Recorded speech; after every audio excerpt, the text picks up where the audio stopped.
welcome to Nick's Corner. I'm Nick, wearing my wizarding robe in a corner. Awesome. Got some new shelving up behind me here. And I switched a few things around, so it's going to look a little different. Also, we're going to talk today about George R.R. Martin's Clash of Kings. This review is going to be a little different for how I usually do my reviews, as most of my reviews are spoiler-free and should you read this book. Well, the only criteria for this is you've probably read Game of Thrones, so now we're here to discuss Clash of Kings and just sort of do an overview of what's going on in the story and some of the themes that's happening. This book we get to see our point of view characters are Tyrion, Arya, Jon, Sansa, Catelyn, Theon, Daenerys, and Davos, the Stannis Knight. And so without further ado, we'll touch on each character briefly. I am actually a true believer that this is Tyrion's book. He is named Hand of the King by his father Tywin, and is doing his job quite well. So much so, he's cutting the cancer out of King's Landing very well, piece by piece by piece. He sits down and interviews each person, Jenna Stint and, all of them, and cleans up King's Landing a little bit just for his own safety. However, he has a psycho boy king running the show, so he's not getting an easy job. It's something he's gonna work pretty hard on, and he does very well. Arya is trying to get back north to her family after she escaped King's Landing. She's traveling with the Night's Watch, heading to Castle Black. But she is captured by the Lannisters as a boy and taken to Harrenhal, where Roose Bolton is kind of holding down the fort. It wasn't really, I guess it wasn't Lannisters per se that caught her. It was probably the Boltons, but it was at this point in time where the Boltons are thinking about trading sides because they don't like Robb Stark anymore for some of the things he's doing.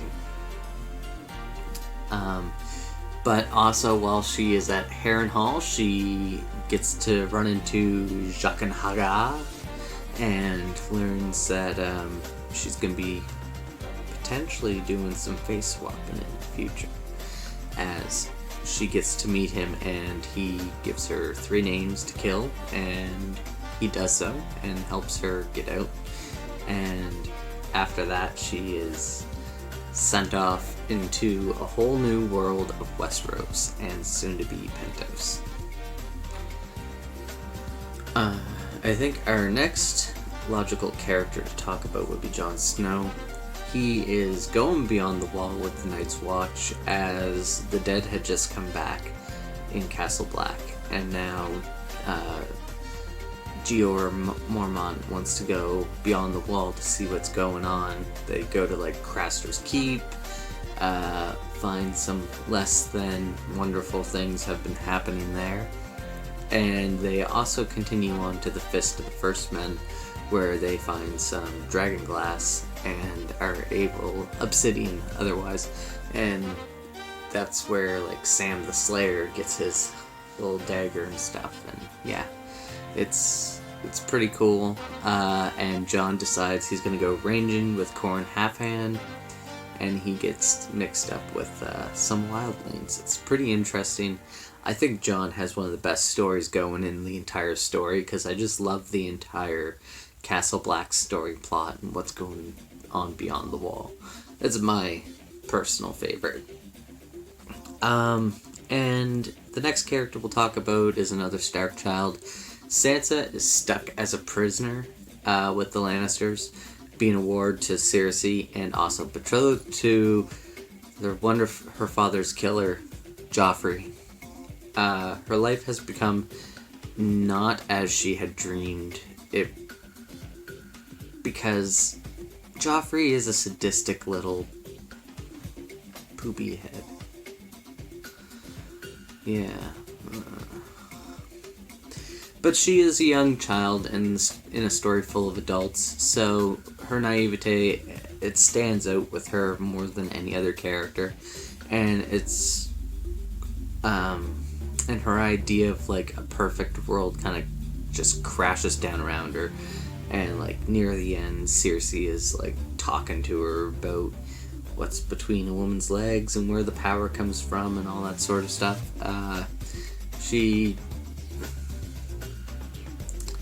It's interesting. Sansa is basically our eyes for Cersei at the moment, so it's a good point of view. A lot of information. A lot of people don't like Sansa, but I find her chapters are often the chapters with the most information happening in them, even though a lot's not going on.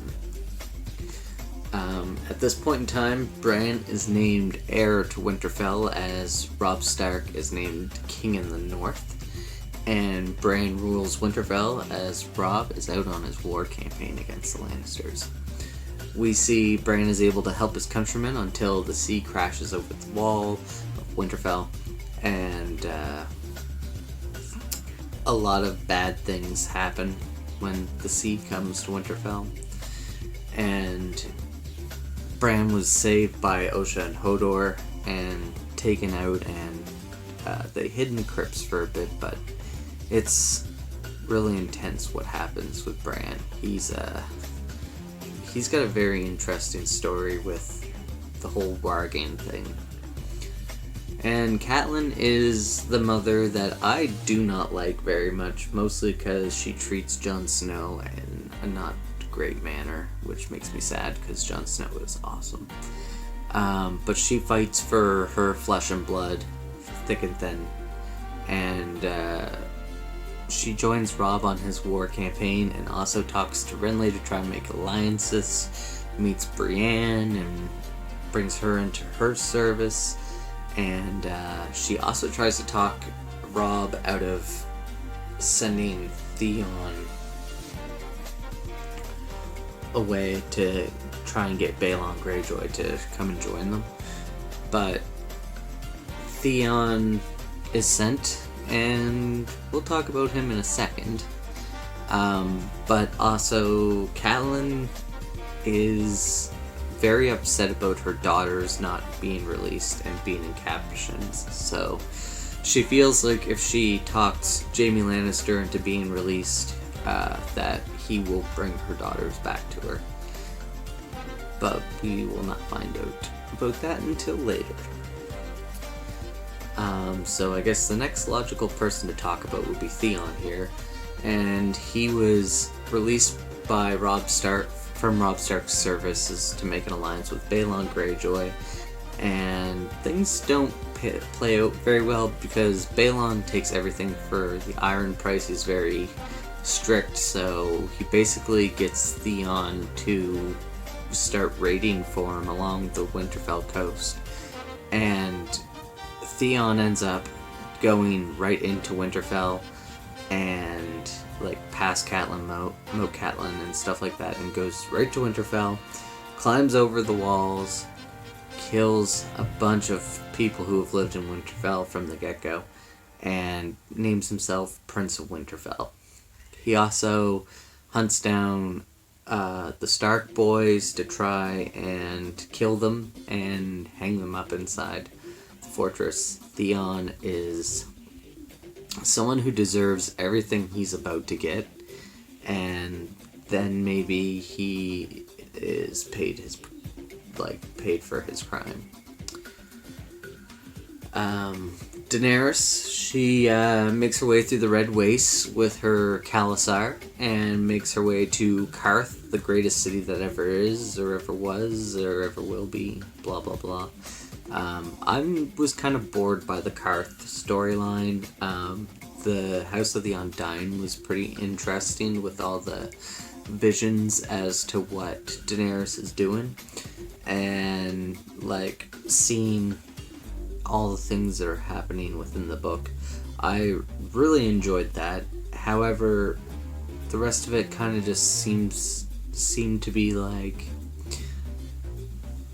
filler for her almost. We get to see a little bit of the dragons. Karth really didn't play much of a role early on, and I don't know if it's going to play much of a role later. So I guess we're going to have to wait and see on that. And final point of view that we could talk about here is Sir Davos Seaworthy. Stannis. Basically, he is a Stannis fanboy. But to be fair, Stannis is the rightful and true king of Westeros after Robert Baratheon, since he has no legitimate children. And Davos helps his king in any way possible, even though he doesn't believe in the Red God, but he actually has to start out the whole entire story with being on a beach burning Stannis loyalists only because they would not worship the Red God. So Davos has to be witness to things like that, the birth of a shadow baby, which is weird and odd and creepy, as well as Blackwater Bay, which, as we all know, was a mess. A big, big tragedy.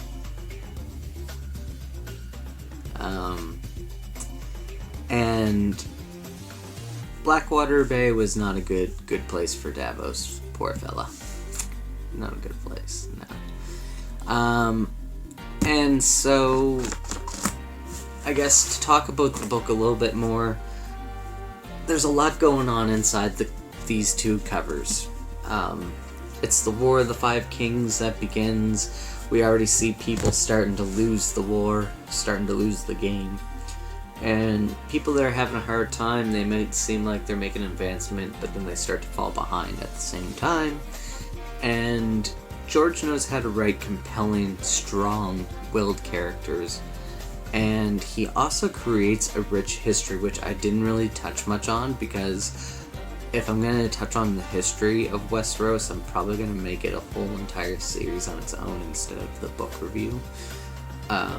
Because sort of like Tolkien, Martin has done an amazing job at creating decades and centuries and eons of history just happening before the current model. And I just am so excited to see where George goes with this. The books are fantastic. If you're missing the show, pick up the books.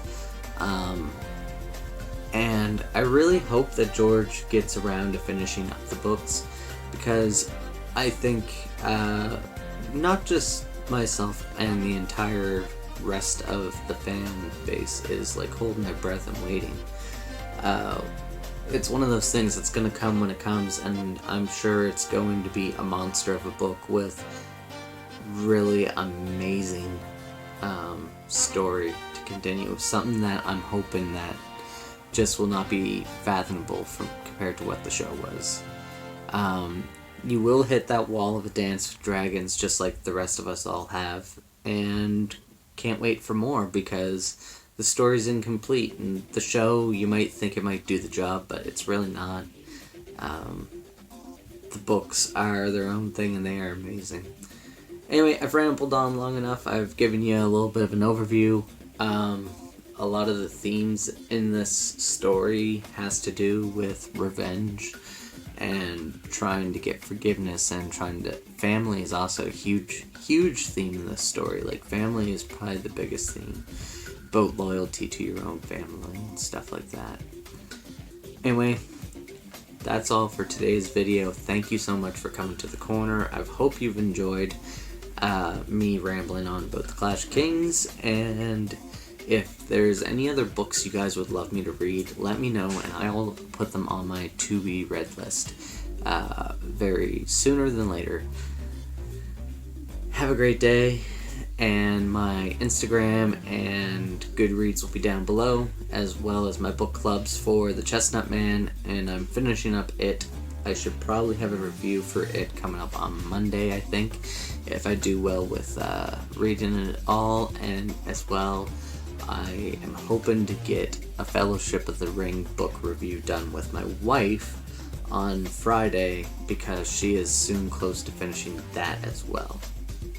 Anyway, guys, thank you for everything. Have a wonderful day. Bye.